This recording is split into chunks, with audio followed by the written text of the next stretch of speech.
Okay, good morning. I'm Megan. I'm going to be a little bit of an oddball. I chose the 1980s. My parents grew up in the 80s, and so me growing up, I was really influenced by just all the pop culture of the 80s that my parents were still, trying to live out. Um, during the 1980s, we had two presidents. 1980, Ronald Reagan became president. He beat out Jimmy Carter. During his time, also the Cold War ended.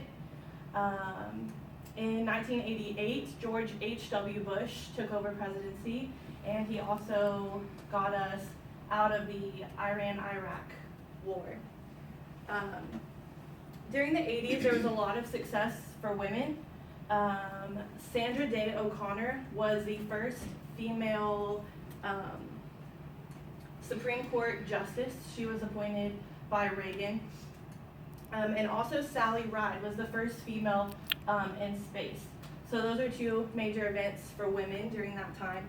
There was also major success in the medical field. The AIDS virus was identified, and also mad cow disease was identified during the 80s.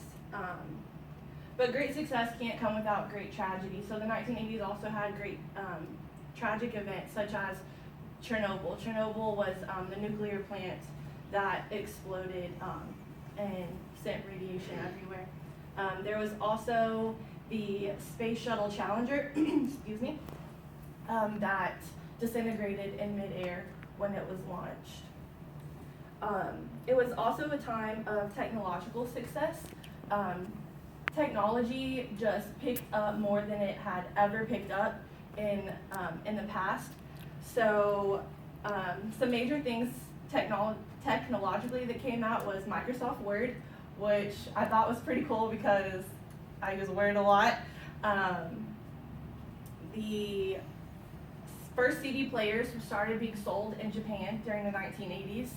And a cool fact that I found out was at the beginning of 1980s, Pac-Man was released.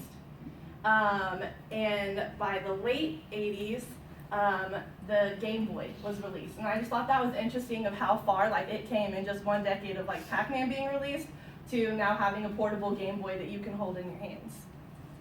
Also a major event was MTV created the VMAs.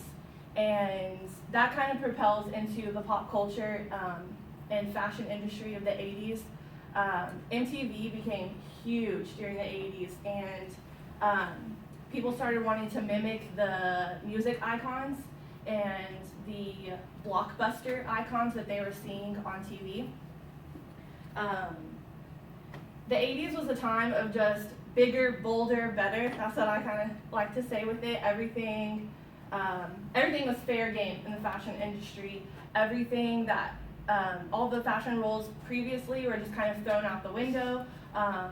Muted colors had previously been in, and the 80s is kind of iconic for the neon colors. As far as clothing, women's hemlines rose to the modern day miniskirt. That was really popular, but it was also popular to have any length, whatever you felt comfortable with. People mixed and matched, wore a lot of leggings underneath shorts or underneath skirts. Leg warmers were in fashion. Men's fashion didn't really change that much. The most significant thing was activewear became more popular and more acceptable. The t-shirt became